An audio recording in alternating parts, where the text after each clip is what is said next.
Hello दोस्तों, मेरा नाम है गौतम और आप देख रहे हैं एजुकेशन कैंपस। मैं पुनः आप लोगों के सामने एक नए टॉपिक के साथ आ चुका हूं।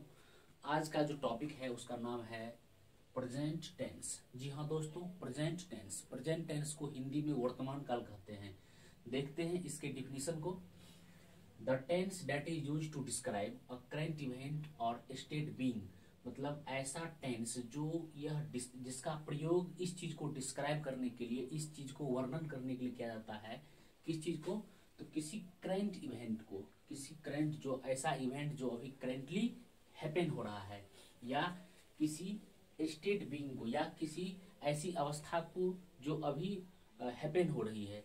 तो इस तरह से हम इसका पहला डिफिनीशन देखें। अब हम लोग और में बढ़ते हैं और इसके दूसरे डिफिनीशन की तरफ बढ़ते हैं।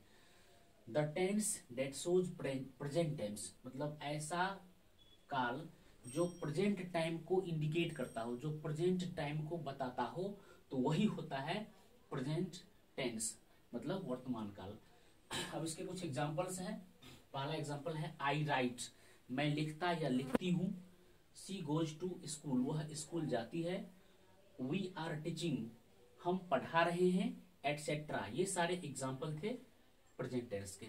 अब हम लोग आगे बढ़ेंगे। Kinds of present tense, present tense के भेद या प्रकार। तो प्रेजेंट टेंस के 4 काइंड होते हैं, देखते हैं उनको बारी बारी से। पहला है सिंपल और इंडिफिनिट प्रेजेंट टेंस, उसको हिंदी में सामान्य वर्तमान काल कहते हैं। दूसरा है प्रेजेंट कंटिन्यूअस या इम्परफेक्ट या प्रोग्रेसिव टेंस, इसको हिंदी में अपूर्ण वर्तमान काल कहा जाता है। तीसरा है प्रेजेंट परफेक्ट टेंस, इसको हिंदी में पूर्ण वर्तमान काल कहा जाता है। और सबसे लास्ट और चौथा है प्रेजेंट परफेक्ट कंटिन्यूअस टेंस, इसको हिंदी में पूर्ण अपूर्ण वर्तमान काल कहा जाता है। तो ये थे प्रेजेंट टेंस के काइंड।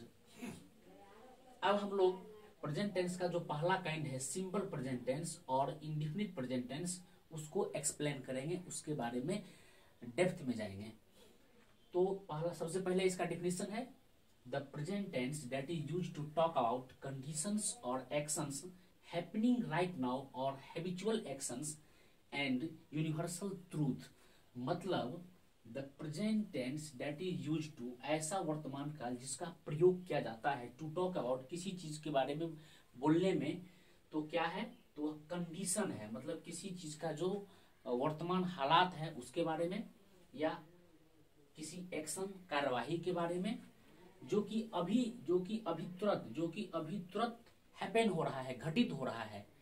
या हैबिचुअल एक्शन, हैबिचुअल का मतलब हो गया आदतन कोई कार्रवाई है। आदतन का मतलब हो गया कि जिसमें आप हैबिचुअल हो गए हैं, जो काम आप लगातार करते हैं या आप डेली करते हैं।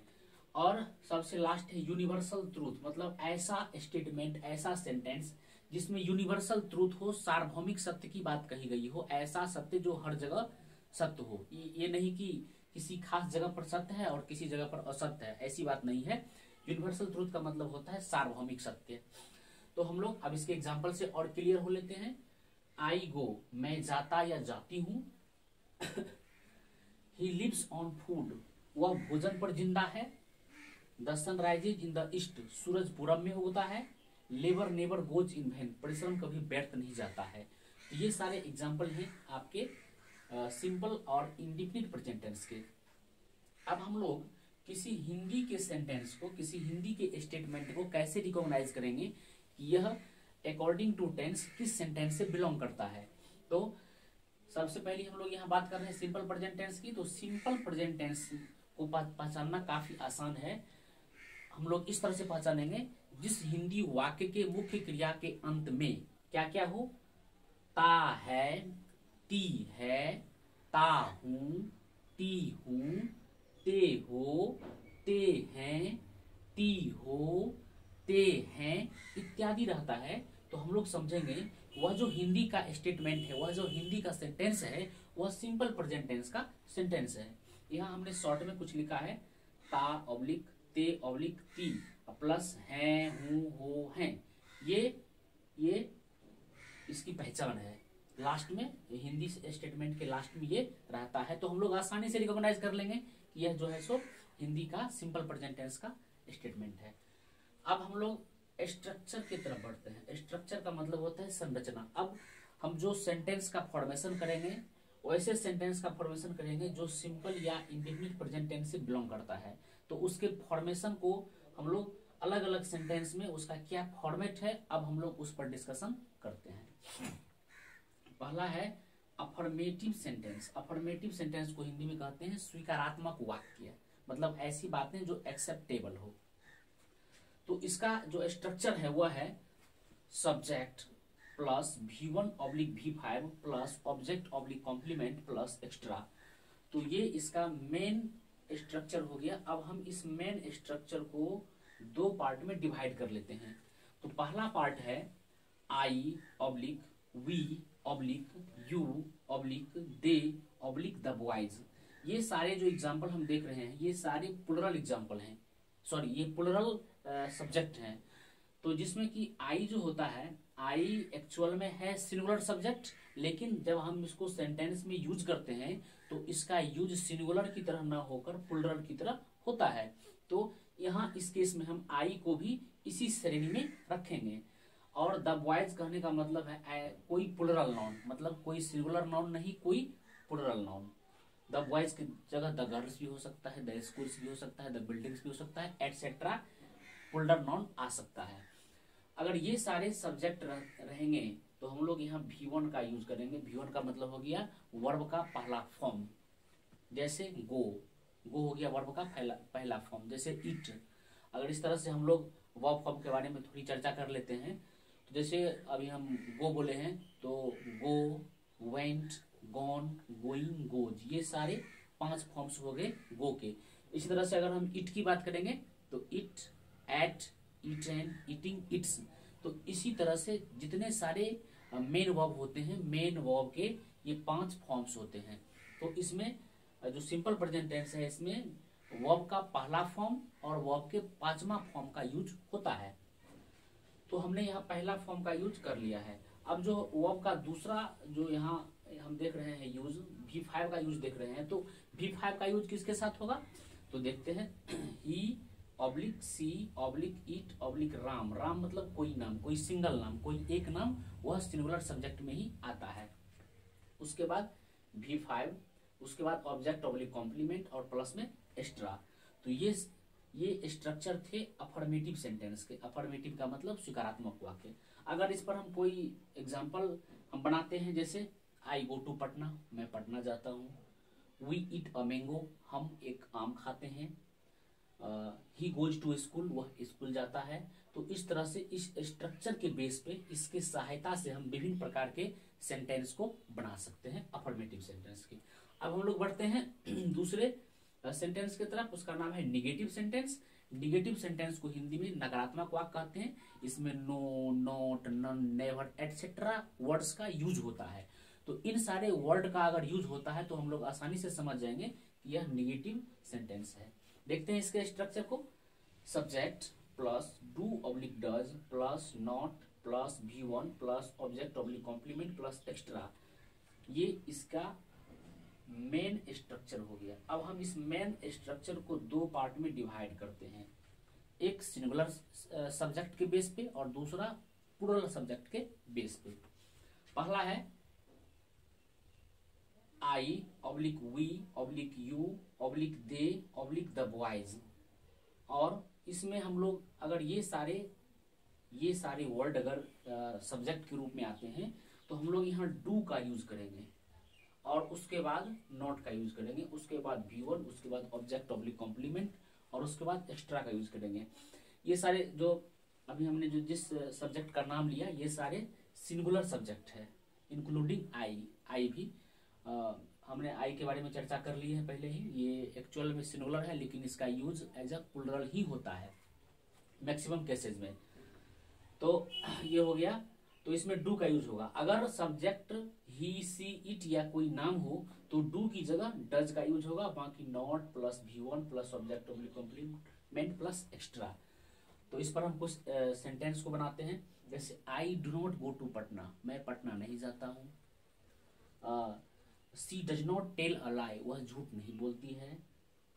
इट गोज विदाउट सेइंग, यह बिना कहे होने वाला है। तो इस तरह से हम लोगों ने नेगेटिव सेंटेंस को देखा। अब हम लोग देखेंगे इंट्रोगेटिव सेंटेंस को। इंट्रोगेटिव सेंटेंस को हिंदी में कहते हैं प्रश्नसूचक वाक्य। प्रश्नसूचक वाक्य कहने का मतलब हो गया ऐसा वाक्य जिसके मदद से या जिससे हम किसी से कोई प्रश्न पूछते हैं। तो प्रश्न जो होता है वह दो तरह से पूछा जाता है। पहला जो तरीका है प्रश्न पूछने का वह है यस नो क्वेश्चन। जी हाँ दोस्तों, पहला जो प्रश्न पूछने का तरीका है वह है yes no question. Yes no question का मतलब ये हो गया कि अगर हम किसी से कोई प्रश्न पूछते हैं, अगर उस प्रश्न का उत्तर, उस प्रश्न का आंसर यस और नो, हाँ या ना में मिल जाता है, तो उसको कहेंगे यस नो क्वेश्चन। जैसे क्या आपने खाया, क्या आपने खाया, तो इसका आंसर यस नो में पॉसिबल है। अगर खाए होंगे तो यस बोला जाएगा, नहीं तो नो बोला जाएगा। क्या आप स्कूल जाते हैं, तो इसमें भी अगर जाते हैं तो हाँ, नहीं तो नहीं। क्या आप बैठकर काम करते हैं, तो इसमें अगर बैठकर करते हैं तो यस, नहीं तो नो। तो ऐसा स्टेटमेंट, ऐसा क्वेश्चन जिसका जो है सो आंसर यस नो में मिल जाता है, उसको बोलते हैं यस नो क्वेश्चन। तो सबसे पहले हम लोग यस नो क्वेश्चन के बारे में थोड़ी चर्चा कर लेते हैं।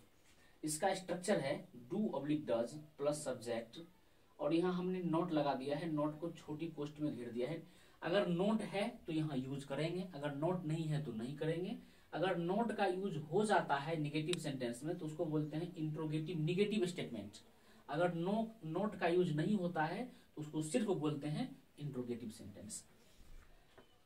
अब इस पर हम कुछ एग्जाम्पल को सेटअप करते हैं। जैसे डू आई गो देयर, क्या मैं वहां जाता हूं। डज सी कम हियर, क्या वह यहां आती है।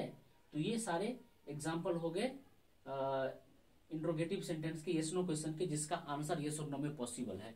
लेकिन जो दूसरा इंट्रोगेटिव सेंटेंस का जो पार्ट है, जो हिस्सा है, वह है WH word question. WH word question कहने का मतलब है, हम इसको आसानी से रिकॉग्नाइज कर सकते हैं WH वर्ड को।